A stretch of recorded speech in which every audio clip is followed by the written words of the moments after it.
All right, let's go, let's go. This is Pastor Omar here, and I'm still in my series on the antidote. And that, the antidote is what? What is the antidote? Let me see what the dictionary is. All right, let's go, let's go. This is Pastor Omar here, and I'm still in my series on the antidote.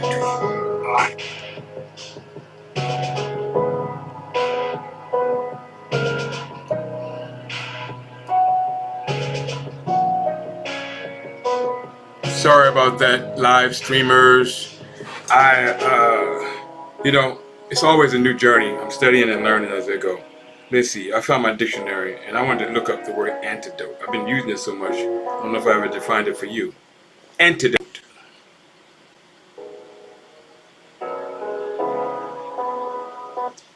Antidote.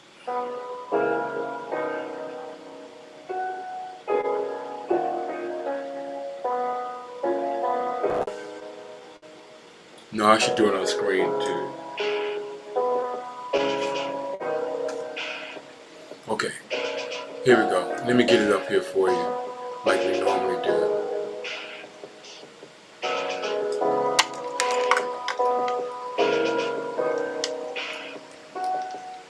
Antidote.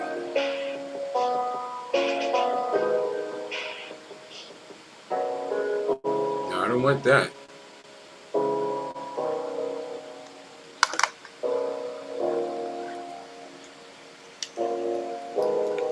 Antidote definition. Here we go. Let me get my regular dictionary that I've been using the whole time, and that's this one. And let's get into it. So, let me share this with you now. Everything's up and running now as it should. I hope you had a good day today. I know I had a challenging day, but nevertheless, everything is working together for good. Antidote. Here's what the word antidote means. It's a remedy to counteract the effects of poison. Something that relieves, prevents, and counteracts. You know, it's sort of like the vaccine for the virus, right? The antidote. Now, what is the poison that I perceive that this antidote is for? Well, the poison that I perceive that this antidote is for is, simply said, is toxic thoughts. That's one way to say it. Or stinking thinking. Right. So the antidote is for stinking thinking. What I've noticed in the world is that it seems like our world has just gone mad with stinking thinking. You know, when I was younger, my mother used to say, use common sense. And that meant that the common sense was a sense that was everybody in the community knew. Everybody in that environment knew that we all think like this. We think righteousness versus wickedness. We think truth versus lies. We think integrity versus no loyalty. We think or dishonesty. We think so that was common sense. But somehow common sense is no longer common. How did it get that way? Well, what happened was information, especially wisdom and wise saying, is passed down to us by our elders, the sages, the wise ones. They pass it down through their children, they pass it down through uncles and aunties and all that. But when our families were destroyed and broken up, then we had a disconnect toward wisdom and knowledge and understanding. So then we have a problem. So we need to fix that problem. And the way to fix that problem is to get the antidote. All right.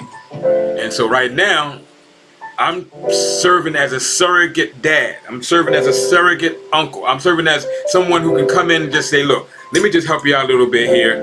We got some stinking thinking going on, and it's time for us to figure out a way to correct that stinking thinking and move on to the next level of development.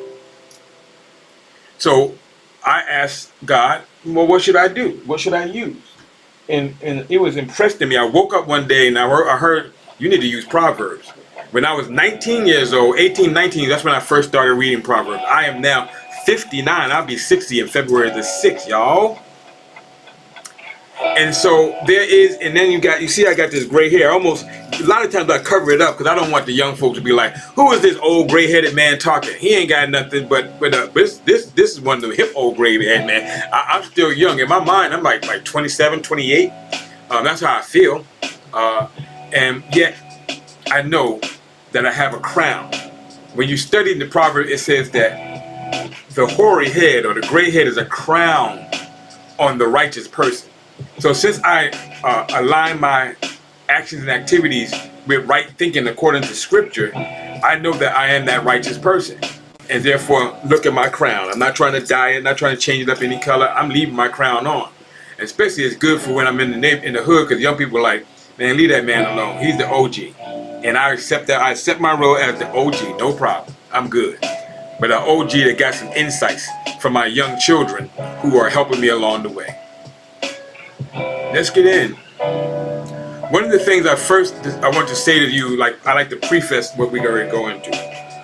One of the things I realized is that the ancients really were interested in, they really were very much concerned about people's mouth, the lip.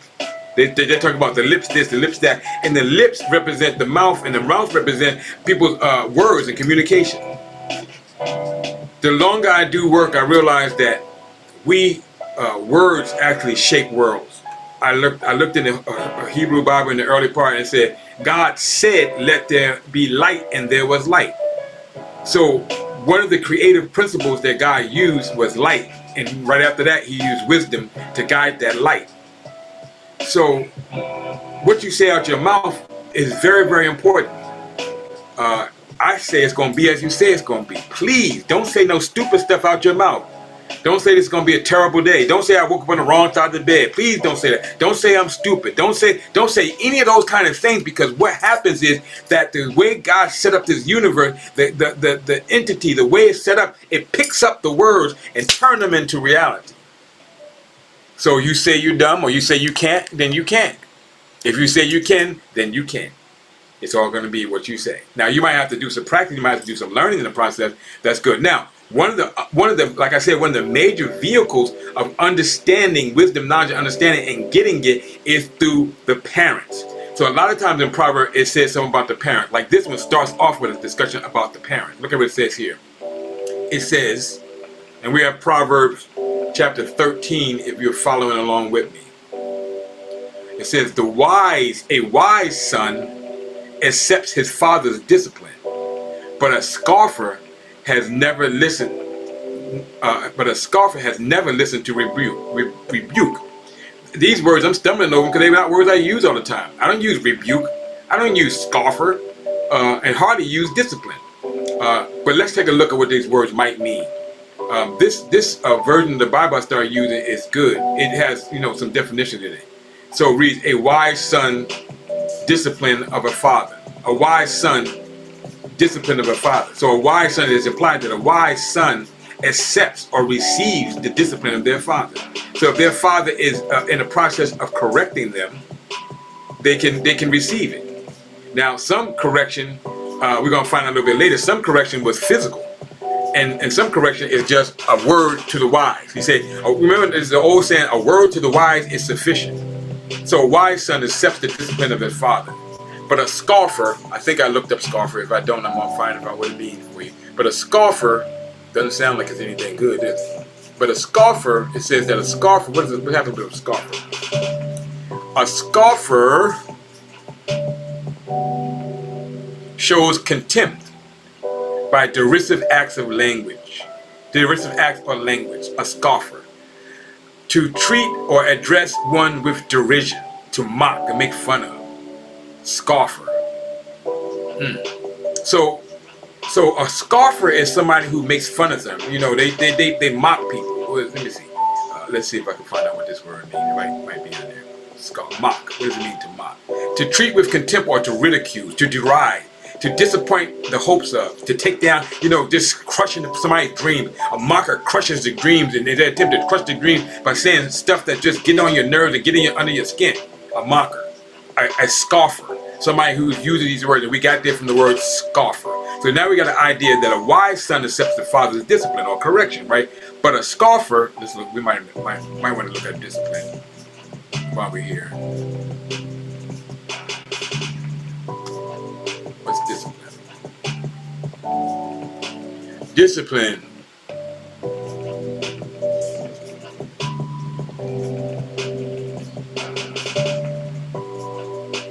Discipline is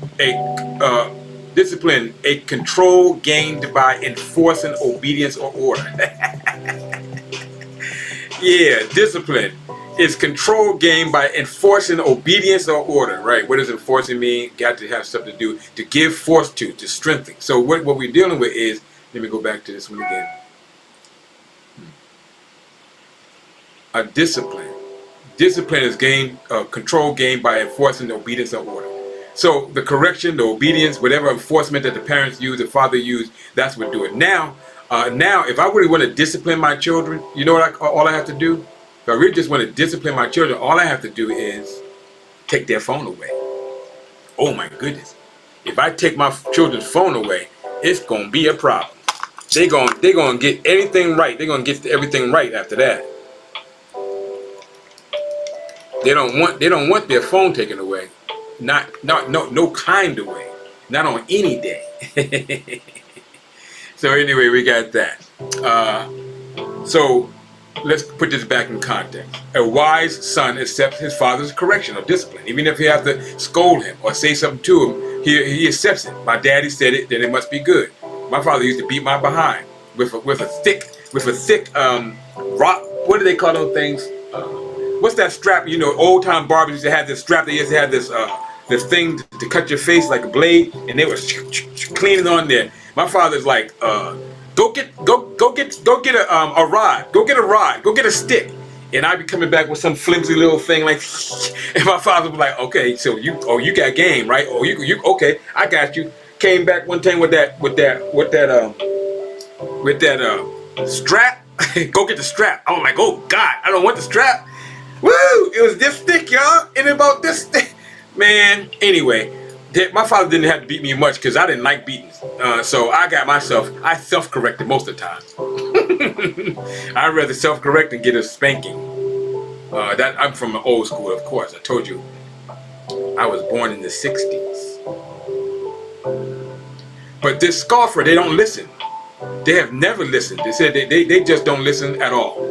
They don't listen to rebuke. And what is rebuke? Rebuke is one of those words. What does that word mean? I think it means something like correction or something like that. Let's see what it means. Rebuke.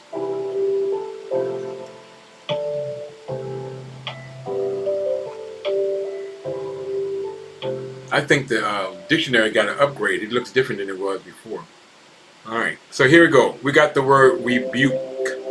To criticize sharply, to reprimand. Some of the older people know what reprimand is. To reprimand, to reprove sharply or censure formally, usually from a position of authority. All right, people in authority got reprimand, but you know what?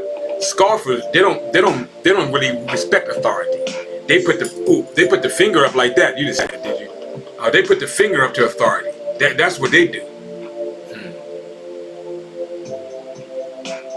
It says, from the fruit of his speech, a person eats good things. But the treacherous desire the fruit of violence.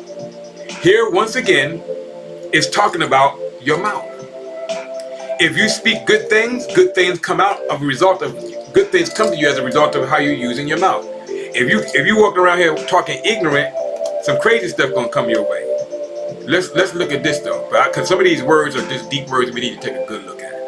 Especially this word here, treacherous. It said from the fruit of his speech, a person eats good things, right? But the treacherous, what is treacherous? Let me see. It might be too fine right here. If I can see it. The desire of the treacherous. Oh man. All right. So now it just says the desire of the treacherous. It used the definition. Now I got to find out what treacherous is. Anybody out there know what treacherous is? You want to take a guess at it before I get it? What is treacherous? Here we go. Let's try it. Treacherous. Treacherous is likely to betray trust, unreliable, providing insecure footing or support, treacherous, marked by hidden dangers, hazards, or perils, treacherous. What is treachery? Violation of allegiance or faith or confidence, treason, treacherous. It's related to treason. But the treacherous desire, the fruit of violence. All right, let's see what that desire means. The treacherous soul has a broad range meaning. It means the treacherous have an appetite for violence. Wow, desire. Now we know in our culture we have an appetite for violence. We have been trained on violence. Gun movies, shoot 'em ups, all that kind of stuff. So part of our worldview now has been invaded by treacherous thoughts of or desires for violence. And so treacherous desires, but the treacherous desire the fruit of violence. You got that. Now you know what treacherous is. The one who guards his words guards his life. Whoever is talkative will come to ruin. We had this in another one, but the idea of guarding your words, putting your hand in your mouth so you can guarding your words. Don't say everything that comes to your mind. One who guards his words guards his life. In some situations, you can say something stupid, like you can say, you can be in the neighborhood and you might say something like, what's that word? Where you from? Something as simple as where you from, right? Now, if I say where are you from to some people, I'm really talking about, are you from Africa, Asia? Are you from New York, Detroit? But in certain communities, you say where you from, you hitting, you gang banging. You know what set do you come from? And if you say the wrong thing, boom, you gone. So one who guards his words guards his life. And it's also the quality of life. Sometimes you say something that you didn't mean. You might say it to your boss. Like I heard one of my former members of the church said some crazy stuff to a brother who was a superior of him at the job, and he ended up losing the job, getting put out because he didn't know what to say. He said something about the man's testicles. He ain't got no testicles or something like that. Now I was like, now why are you going to say that to the person who has the ability to put you out of your housing, out from your job? Young people, we got to be mindful of what we say. Our mouth cannot be a loose cannon saying anything at once. It creates worlds. In that particular case, it created him getting put out. His new world was, now he said all that out of his mouth. Now he got to find a new place to live. And it also says, whoever is talkative will come to ruin. That actually means people like me, who opens wide his lips, right? All right. Speaks rashly. I don't speak rashly. Carelessly talk. No, a careless talker. Now, this is where I might talk too much, but I'm not a careless talker. Nor do I speak rashly.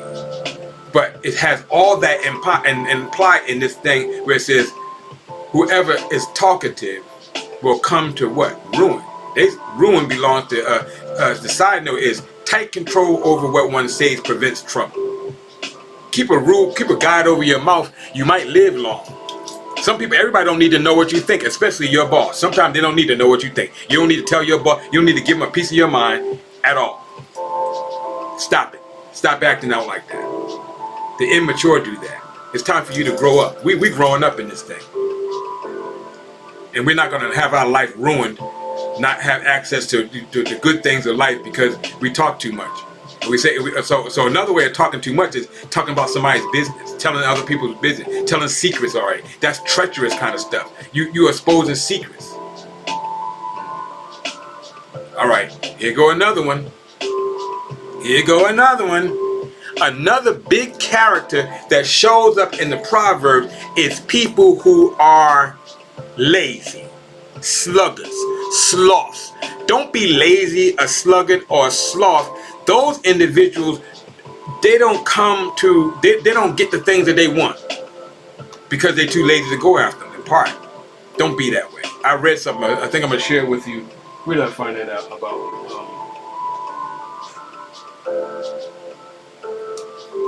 I think I had it. Where is it? 12, chapter 13.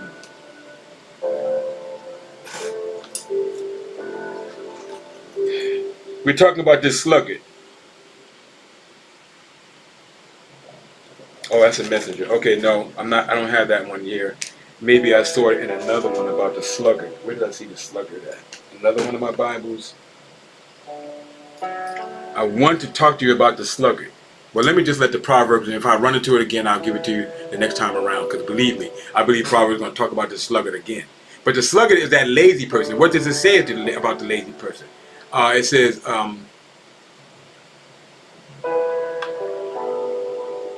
did I skip? I don't want to be skipping over it. Okay, I skipped too fast. That's why it didn't come up right now. Okay, now the appetite of the sluggard. There it is. The appetite. And that appetite talks about the desires. What the sluggard wants has a broad range of meaning. His appetite. Now a sluggard has an appetite. They want things, but they don't want to work for things. They want things, but they'd rather snatch it from somebody. They'd rather take it from somebody. They'd rather steal it from somebody. They have desires, okay? They lust after, crave after. They have desires, but they have desires with a lazy attitude, so they can't get anything. They want the car, they want the house, they want all that stuff you got, but they can't. They're too lazy to do or work for it. So the scripture says, it says, the appetite of the sluggard craves but gets nothing. But the desire of the diligent will be abundantly satisfied. The desire of the diligent will be abundantly satisfied. Here's the note. I found it. 1224. Here it is. Here it is. 1224. Let me read this to you regarding the sluggard. Can y'all see this? I gotta get my magnifying glass. It says, diligent hands, but laziness. One of the single most important themes in the book of Proverbs contrasts lazy people with the diligent. The sages consider laziness as a preeminent type of folly. That means super important. A preeminent type of folly that results in destitution. That means poverty, penury, loss. In a culture in which one's contribution to the community and the clan were of great importance, laziness was among the greatest of flaws. Indeed, the Bible sages are often at their satirical best when describing the lazy in bed like a door turning on its hinges, or refusing to go outside for fear of being attacked by a lion. Hard workers will find themselves in positions of importance, and the lazy will be their slaves. The Egyptian people said something like this: He who is slack amounts to nothing. Honored is the man who is active. So they spend a lot of time talking about laziness. And I have to, let me be just candidly with you. Without the Spirit of God in me, I'm lazy. I really don't want to work. I want all the things that work can provide for me, income and all that, but I really don't want to work. But I do, because I'm a father, I'm a parent, I have responsibilities, I have things that I like. So I work hard, I work diligently. I don't get paid for this study, but I work at it so that I can put it as an example. It's part of the integrity that I have. I go hard on it. So I have to ask God to help me with laziness. So Father, I pray for the lazy today. I ask in the name of Yeshua that you would give them a will to and a want to go beyond what they've been doing. Just laying on the bed, resting, getting high, chilling. Enough is enough, Father. Deliver them today. Let them hear this word. Let them not be a foolish person who does not listen to instruction, but they hear me say, come on, bro. Come on, sis. It's time to rise up. Time for us to stop being so lazy. All right. I know, our foreparents worked enough to last us for the rest of our days, but still, we need to work, and we need to get things going. The righteous person will reject anything false, but the wicked person will act in shameful disgrace. That's easy, you understand that. Righteousness guards the one who lives with integrity, but wickedness overthrows the sinner. So you already know righteousness has to do with right actions, conforming to the law and order of God. One who behaves with integrity will be safe from the consequences of sin. Now, I think we talked about this, but this is a good time for us to reiterate what this word integrity is. Because it's saying that if you have integrity, you can get around some things. Integrity. Integrity is a firm adherence to a code of law of especially moral and artistic value. A person who has integrity is incorruptible. You can't bribe them. You can't buy them off. You can't give them stuff to make them tell lies. They're sound people. And people who have integrity are unimpaired. They have an unimpaired condition. They have soundness. You can bank on what they say. The quality of either being complete or undivided. Complete, undivided. Integrity, not broken up. Not it's integrity, right? So it says that righteous people who do things right, that righteousness guards the one who lives with integrity. I live with integrity. My wife says I'm the most integral person she's ever met. I don't know about all that, but I do know I ain't trying to tell no lies, and I ain't trying to get caught up in no mess. So I try to keep my hands clean and my heart pure. I take that for real. Because I know that people who have clean hands and pure hearts, the scriptures say they're going to see God. I see God in this life because I keep my hands clean and my heart pure. Hands are what I do. Heart is what I think. That's why I say I have to come with an antidote for stinking thinking. And Proverbs helps us get there. Look at this.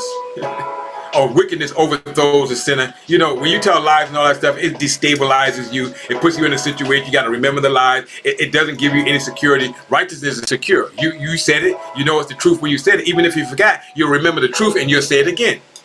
But if you're wicked and you're lying and you scheming, you can't even keep your lies together. Especially if you are a habitual liar. I knew a person who was an habitual liar. But all of a sudden, I continue to pour into the individual, to pour into them so that they could see the value of telling the truth, and that with no hurt or harm come to them if they told the truth. They gave up lying. They told the truth. Sometimes it get on my nerves. They tell the truth so much, so hard. But I'd rather have the truth and have something to work with than a lie, and not be secure in what I get. There is one who pretends to be rich and yet has nothing.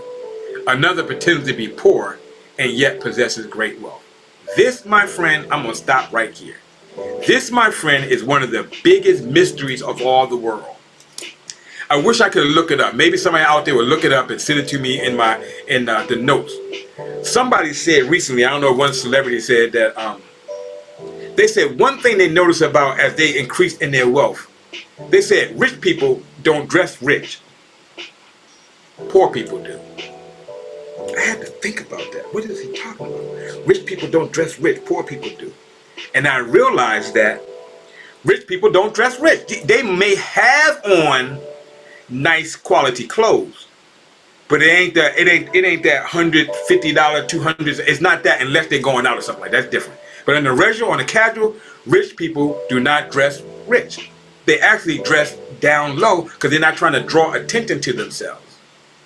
We got to have Gucci. We got to have Yves Saint Laurent. We got to have Yeezy. We have to all of it. We buying status. We're trying to buy the status to make us feel like we somebody, but it really tells the truth that we're not very smart or not very intelligent unless we're getting it on good deals or we're getting knockoffs that's so good that you can't tell the difference. But most of the time, we're spending all our hard-earned money to get a status symbol, and then that status symbol end up causing us to be broke. You got the Mercedes, you got the Tesla, but you can't even keep the right. They're gonna come. The people are coming to get that car if you don't put it in the right place, if you don't hide it. How does the Proverbs say it? I'm trying to help you out right here today. The Proverb says, the one who pretends to be rich, right? Pretends. It's a pretense. Pretend to be rich. They don't have integrity. They just pretending. They're a hypocrite, right? The one who pretends to be rich and yet has nothing. There is one. But there's another person who pretends to be poor, and yet possesses great wealth. Oh man, I have been accused of that. It says that the proverb seems to be a general observation on certain people in life, but it is saying more. Although there are times when such pretending may not be wrong, but the proverb is instructing people to be honest. An empty, pretentious display or concealing of wealth can come to no good. Right. It can come to no good that you have a crazy display of wealth. You're out there trying to show off all your money, or that you hide it, act like you don't have it. Because there's a little bit, and I have to be. Sometimes, I know I got it, but I pretend like I'm poor, especially when I'm at the thrift store. I'm trying to get a good deal, man. I only got like $5. I'm in a bargaining situation, right? So I'm using all the skills of bargaining. If you came from Kenya, they used to call it bargaining. We bartering. We trying to figure it out, right? So I'm pretending to be poor, but I'm really rich. I'm rich enough to know that what I got in my hand is of excellent quality, and if that person don't know it, I'm going to get it for a cheap rate. I got to stop. The ransom of a person's, now it says here, the ransom of a person's life is his wealth. Thus, the poor person has never heard a threat. I don't know what this means, to tell you the truth. Number 8, I know what a ransom is. Ransom indicates the rich are susceptible to kidnapping. Oh, the rich are susceptible to kidnapping and robbery, but the poor person pays no attention to blackmail. He does not have the money to buy off oppressors. So the rich person is exposed to legal attacks and threats of physical violence and must use his wealth as a ransom. Oh, now I get it. The ransom of a person's life is his wealth. So if he get kidnapped, he's going to have to give some of his wealth to get back on point, right? The ransom. All right. But the poor person, it says they never heard a threat. If you don't pay this rent, I'm gonna put a mark I'm gonna put a bad mark on your FICO score. I'm gonna make your score go down. The rich people are like, okay, really? Can it go lower than what it is already? They ain't even worried about it. Cause they poor. They poor. They don't have a credit rating that's worthy to hold on to. They poor. So they can't be bribed, they can't be taken, they can't be ransomed, because ain't nobody gonna get anything from them. That's what that means. That was a dark saying. Did you see how I said I don't know what it means? I remember reading it earlier and I was like, I really don't know. But God is my witness. I did not see that note until I saw it. And so sometimes when you ask for God, you should say you don't know, you admit that you don't know, and God put right into your path what you need. He did that for me just now. The light of the righteous shines brightly, but the lamp of the wicked goes out. You understand that. I don't have to spend a lot of time on that. If you're a righteous person, your little light can be a bright light in a dark place, especially if we're in a dark place and we're in dark times. So your little light could be a bright light. And your light is done by your righteous deeds and your acts. And your righteousness shines brightly. It gets brighter and brighter and brighter. But the lamp of the wicked goes out. They ain't got no light. It goes out. With pride comes only contention. But wisdom is with the well-advised. Let me talk about pride a little bit. Pride is something. Pride. Pride here means contempt for the opinions of others. You don't care about what they say because you know better. The wise listen to advice rather than argue out of a stubborn pride. I got one person who I acquainted with. They love to win arguments. They just love to win arguments. So they're prideful. But it comes only to contention. Next thing you know, we have blows. Cause you so proud, you don't want to admit that you're wrong. Now we fight. Now we can't even talk to one another anymore. Because pride comes only to contention, but wisdom is with the well-advised. Wise people hang out with wise people. The wealthy gain quickly and will dwindle. Let me be careful about that. It said, wealth gained quickly will dwindle away, but the one who gathers it little by little will become rich. That's a notion. What do you think that's talking about? The first thing came to my mind is those people who win those multi-million-dollar lotteries, most of them end up in poverty because they got it so quick, the money, that they did not know how to handle it or what to do with it. But those people who earn their money slowly but surely and start putting their investments in the right place, they learn how to use money, learn what the value of money is or what the value of investment is. They can keep their money because even though they got it slow, they can keep it and cause it to grow. But those people, hey man, drinks on me, yeah, you win. I heard this one guy, I think it was my son was telling me about that. He was at the slot tables, he was winning. And my son said something like, hey man, you stop now. And then before he said that, the guy was like, drinks on everybody, because he was winning. But right after that, he lost. He lost it all. That's the thing. These things are designed to get you, especially if you lack wisdom. You out there bragging and causing disruption and stuff like that. Man, you better get you some wisdom. And while all you're getting, get some understanding. That's what the scripture said. Get wisdom. Hope deferred makes the heart sick. You know, hope is hope. Hope is hope. Not anxious or anything. Hope. Deferred. What does it mean to defer? It's a particle. To draw, to drag. Hope that's dragged in and drawn on and took it too long makes the heart sick. I know I got sick and tired of waiting for. I'm trying to correct it in my mind. Waiting for people who don't have my goodwill to change and start doing better for me. I used to think that, I'm just hoping that somebody might get their mind delivered and they'll stop thinking that black people are inferior to them. I'm just hoping that some people get it and they get their mind right, so they think that white people are inferior to them. Some people think white people are inferior to them. Some people think black people are inferior to them. Both of them are wrong. We all are equal. But in terms of how we handle our lives, things happen.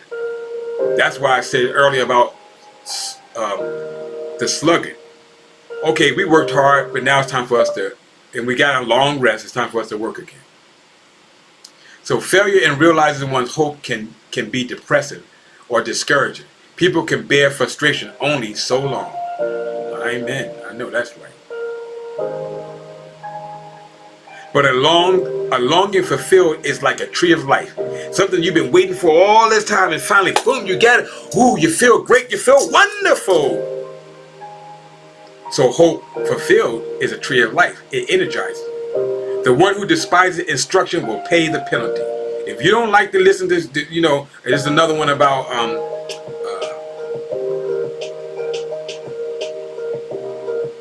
if you don't want to listen to the wise sayings or the teachings of other people, then you will pay the penalty. What's the penalty? I don't know. It might be poverty. It might be death. It might be brokenness. It might be a whole lot of things. So love instruction. It will pay. A penalty comes to those who don't listen. But whoever esteems direction will be rewarded. You take instruction, you take a direction, you have a teachable spirit. It respects a command. It says, but whoever esteems direction will be rewarded. It respects a command is what it's saying.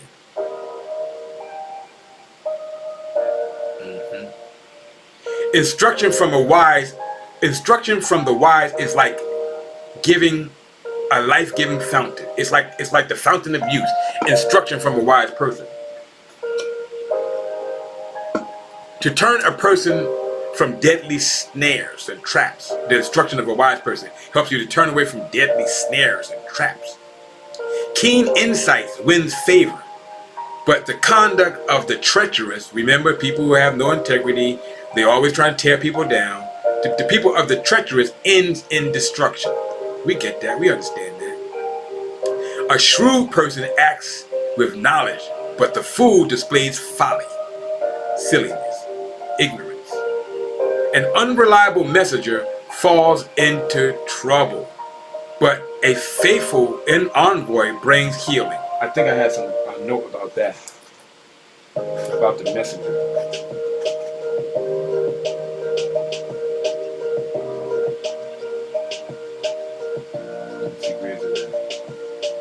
here. Here's a note about the messenger. 317, that's exactly where we are, right? Unreliable messenger, right? 317. Wicked messenger. Now, government, the military, commerce, that's business, and even personal communication all depend on messengers. While writing letters was known in the ancient world, much of communication took place orally. In case of a written letter or oral communication,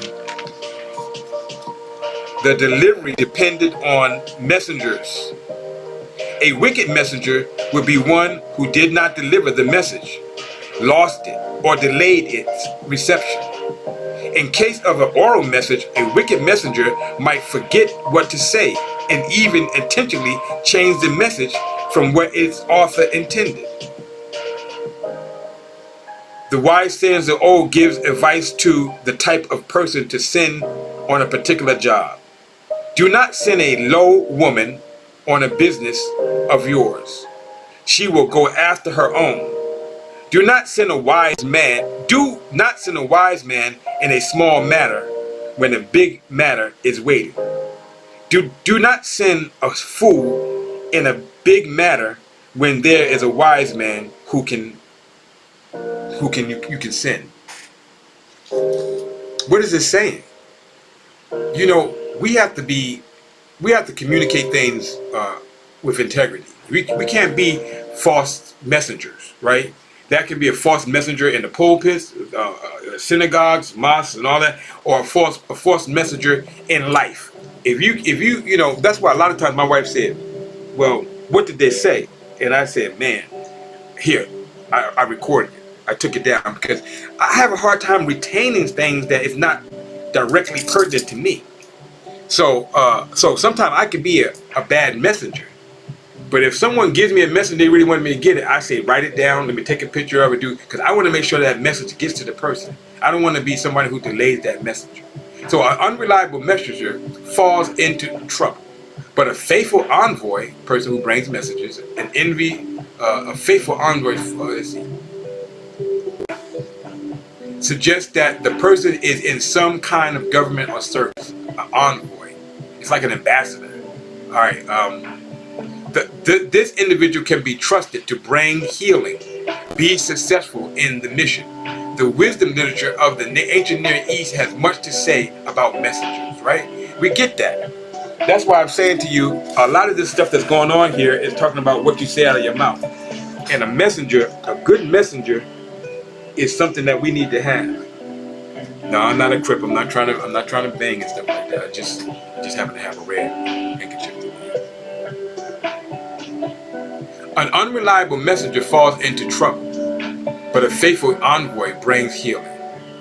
So I want you to be a healing messenger who brings health and wholeness by good words and good attitude toward people. The one who neglects discipline ends up in poverty and shame. So if you don't listen to the instructions of other people, you end up poor and you end up being ashamed. But the one who accepts reproof is honored, because their obedience return the honor. Just because you obeyed the person who gave you the information, they might be willing to give you more because they realize this person is teachable. I can teach that person something. I want you to maintain a teachable spirit. A desire fulfilled will be sweet, but the soul of the fool abhors turning away from evil. They love evil. Fools love evil. They don't want to turn away from evil. They want to be all in the mix. They want to keep evil going. They want to keep on stirring up the pot. Man, that's why I don't hang out with foolish people. One who associates with the wise grows wise, right? But a companion of fools suffers harm. Now, I have a group that I would meet with some men. You talked about this associating has to do with walking with them, hanging out with them. It stresses. One should stay in close association with the wise and move in the same direction they do, right? So I have this group of men that I meet with. My wife told me a long time ago, you need to meet with some fellas. There was a time in my life that I only hung out with women. You know, I was considered, I guess a pretty boy kind of person. I always stayed out with the women, and I was like, I didn't think I had to be with men. But as I got older, especially when I got married, my wife said, you need to hang out with some men so they can help you to understand. And that's one of the best things I did, was to go to the Men Made New group at Faithful Central Bible Church. I met some men in that place that I still roll with today. We don't, most of us, a lot of us don't attend that meeting anymore. And some of us don't even attend the church anymore. But we made a covenant together to be. I named this group because I was the youngest in the group. I named them the Wise Guys. You know, a play on, you know, gangsters, the wise, I think in the gangster world, wise guy is like maybe a special high up, you know, envoy or gangster, right? But also, I knew that this scripture was there. He who hangs with wise people becomes wise. So I love hanging out with these men. When I get with these men, some of them 70, 60, 80, 50, you get a few of them in the room, you got almost 200 or 300 years of experience in the room. So when I bring them the stuff that I bring them, like I used to tell my wife every single little thing that I did, because I thought that's what I was supposed to do. Them brothers pulled me to the side and said, homie, hey, you need to slow up and you need to shut your mouth. Don't talk about everything. Some stuff you need to talk to us about. You'll know the stuff that's easy for you to get with your woman about. But some stuff you need to talk about. You struggling with keeping your eyes pure? Talk to the brothers about that. Don't talk to your women about that. Yeah, because the brothers will keep you in check. And they'll also tell you that, you know, because one of the biggest things that happened for me was that when I hung out with women all have like a consensus way of thinking. I don't know what it is. They seem to all think alike, and they think better and faster and smarter than most of the men I know. Or they think better than me, right? So it always seemed like whatever they said was the way. It was the thing to do. And women said, tell your spouse everything. But then when I got with the brothers, they were like, we need to give you some wise advice. You need to shut your mouth. You're talking too much. When you are in a state of transition, you struggling with your thing, you're going to come out victorious. But you tell her that, she might start doing things that you don't want to have done. Put some restrictions on you that you don't need to have. He who walks with wise will become wise. That's what the scripture talked about. The older women should teach younger women. Older men should teach younger men. All right? So that they can pass on this knowledge. The one who associates with the wise grows wise. But a companion of fools suffers harm. Yeah, I don't know if you ever hung out with some fools. I did. I got so ashamed with the stuff that my friends were doing that day, I promised I would never, ever hang out with them again, because I realized that they were fools. I never told them about it. I was like, no, they out there snatching purses and stuff from old people. Nah, no. I don't want no parts of that. And Father, forgive me for even being in a car when them people did that. Never again. Look what it says. But the companion of fools suffers harm. Calamity pursues sinners. If sinners are people who constantly miss the mark of love.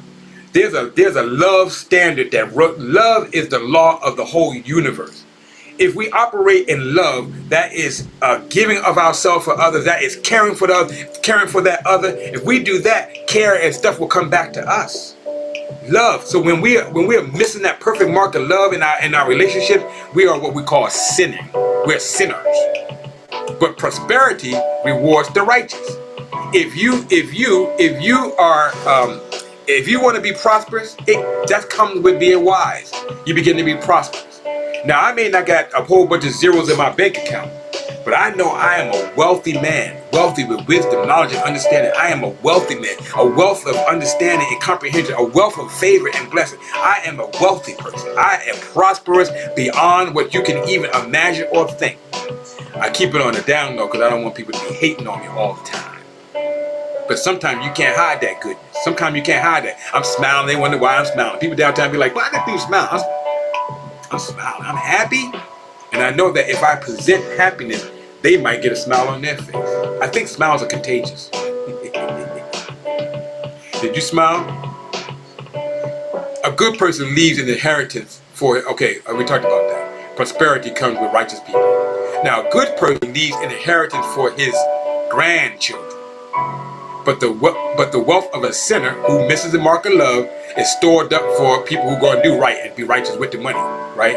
So Oh, Father, please, I pray that everybody who hears this might have the joyous responsibility of leaving an inheritance for their grandchildren. Not just for their children, but for their grandchildren too. Let their life be so prosperous as they apply wisdom into their situation that they become those good people who passing on wealth down to the next generation, the next generation. Our light-skinned people, our light-skinned family members, they already mastered that. They leave inheritance to their children. What do they call that? I can't think of it. There's a special word that they call it when you leave. I think it's generational wealth. That's what they call it. Generational wealth. They leave generational wealth to their children. We're gonna be like them too. My grandchildren gonna have some inheritance from me, even if it's just this inheritance of getting this YouTube when I'm dead and gone. They're like, look at granddaddy. He left something for us. Hey grandchildren, I did leave this for you. I'm thinking about you, and great grands too. I'm praying for you too, by the way. You pray for your children. Pray for your children's children. Pray for your children's wives and husbands, even though they don't have them. Pray for them now. That's wisdom. Abundant food may come from the field of the poor, but it is swept away by injustice. Abundant food may come from the field of the poor, but it is swept away by injustice. I need a little bit of help. The abundance of food, fallow ground. The line has several different difficulties. Let me see. Yeah, I need help. It usually assumes, however, it is. I need help. I still don't have the help I'm looking. Some translations assume that the food is in the field, or the field produces the food. But this ruins counter to the notion of fallow ground. If it is full of crops, it isn't fallow. All right, help me. I don't have enough to know about it. All right, perhaps it is. No, I don't know. They're talking too much. These are the scholars. They're talking too much. I don't know. So that's one of those mysteries. I'm gonna ask God, give me the answer to this mystery of 23. Anybody talk about 23? 14:23. I don't know the mystery of it. Maybe if I read it in another translation, it might help. We are in chapter 13, right? I'm gonna look at 23. No. Yeah, 23. An unplowed field produces food. Oh, all right, that's better. This one says an unplowed field produces food for the poor. Good. But injustice sweeps it away. All right, that makes sense to me. Abundant food may come from the field. All right. Okay. So one of the major reasons why I fell in love with the God of the Bible, the God that's written down in the Hebrew Bible, I fell in love with that God because one day I was reading from the ancient text, and it said that God told the people, "Do not. If you plant a garden, you plant a field. Plant the field. Do all the planting, but do not take everything off the field. Leave the edges of the field so that when people who don't have, they can come and get some food off of your thing." So, I take that to heart. People have them trees and their fruit grow over the trees. I will sure enough pick an orange and eat it right there on the spot. But the idea that a God loves his people so much, especially the poor and the needy, that he makes a law, a mandate that you can't take all the stuff off your harvest because poor people need something to eat if they can't get it. I love that God. I serve that God now because I was like, cool. That kind of intellect, that kind of deity, that kind of spiritual, I can roll with that. And I've been walking ever since. All right. We're about to be out of here.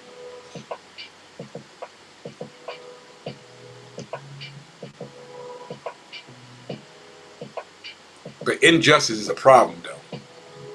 Injustice is a serious problem.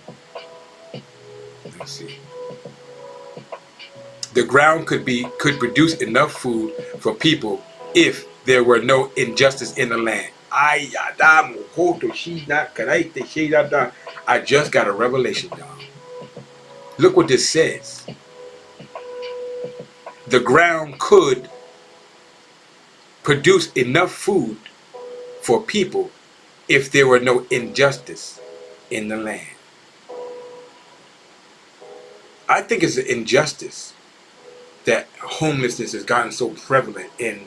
I work in Los Angeles, one of the biggest homeless areas. We've got something called Skid Row, and now homelessness is spreading all throughout downtown, all up under the highways, all up in the back. And what's happening is those who have are gaining more, and those who have not are losing all that they have. And that made me think about this thing, right? Because instead of they have buildings, instead of providing or even our government and things, instead of providing housing and jobs and really focusing on that, they focus it on that bottom line, getting that money.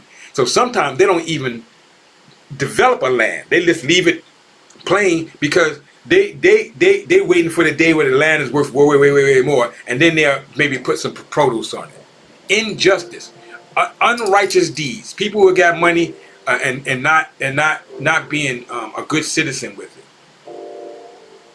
Father, when you give us the money, the wealth from adding wisdom, keep our hearts soft enough so that we can think about things we can do to be a blessing to those people around us. I have a dream in my heart to provide a service for people. I'm praying that God will make it happen. And the unjust people won't get in the way.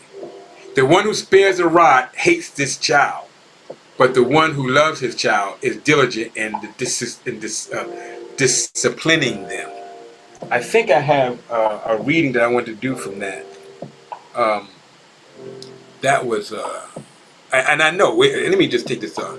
I already know some of y'all are tripping because it said, some of y'all actually know what this means. Spare the rod, spoil the child. Anybody ever heard that before? Here's a reading I'm going to read to you regarding this.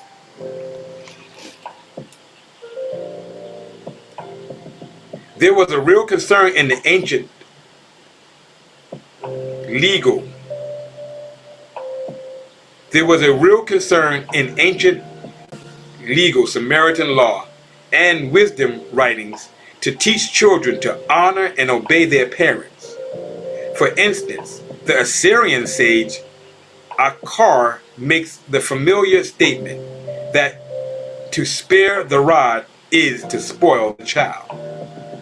He also notes that those who do not honor their parents' name are cursed for their evil by there's a god called Shamash, the god of justice. So a person who does not honor their parents is basically cursed by God, according to this. This is what the ancient people thought. The parents' responsibility for their children is also a concern. One of the Egyptian wise ones says this: the children of fools wander in the streets, but the children of the wise are at their parents' side. When I was younger, I used to see this thing that says, it's 10 o'clock, do you know where your children are? And y'all old enough to know what down here that it's 10 o'clock, do you know where your children are? I have a father who really took this to heart. I was always with my daddy. We were in all kind of places. Sometimes I couldn't stand it because he was an insurance. Sometimes he'd keep having me in the car waiting for hours to get that cell, and I'd be like, Lord, would this man ever come out? But I got to roll with my daddy. And you know what? My children roll with me. I took them everywhere. Me and my wife, we took our children everywhere. In fact, that's part of the reason why I'm doing this study, because we're so close. I'm like, dang, our children might not even be ready for this hard, cold, harsh world, because we've been covering them, we've been protecting them. I wanted to make sure they get some wisdom. So I'm leaving this to them. I'm going to encourage them after I finish this project. I'm going to send it to them and say, look, I need y'all to listen to this. This is something your daddy wanted to give you as wise. You know, keep your children close to you. Keep it close. Keep your friends closer. I'm saying, keep your children close. Forget about them. the child. They say if you bring correction, uh, if you don't bring correction to your child,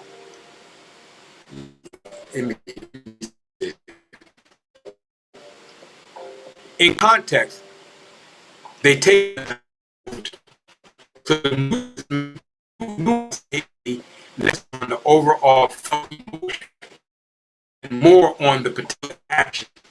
The rod spirit is his children in this regard. The importance of disciplining is stressed by the verbs hate and love. Hating a child in this sense means, in essence, abandoning or rejecting them and not giving them knowledge and understanding, leaving them to the side. Rejecting a child is not about his character.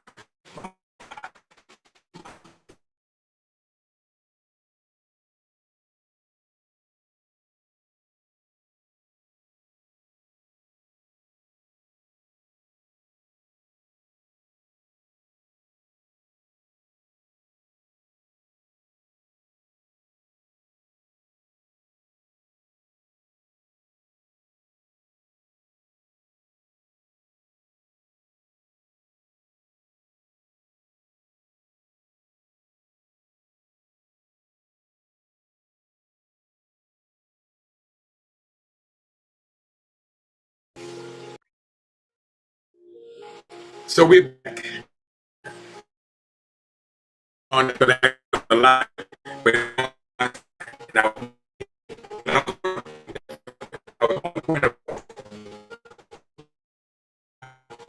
And just a minute.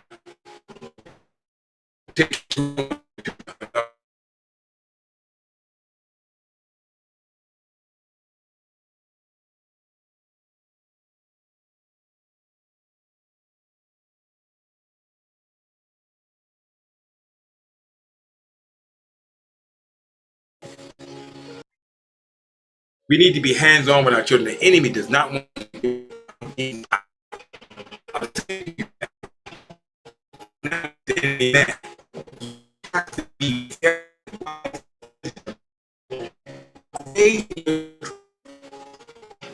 I don't okay, you like porn that line. Children don't need to know you like porn. You can hide them from that. Expose them too early. Right? You cover your children. You protect your children. You correct them when they need correcting. Now we have to use verbal because I'm not recommending you beat your children. Don't do that. What I did was I talked to my children very early, and I threatened them with a beating when they were young. So that, a couple times I had to tap them. I would say, one, that's one. They keep on, that's two.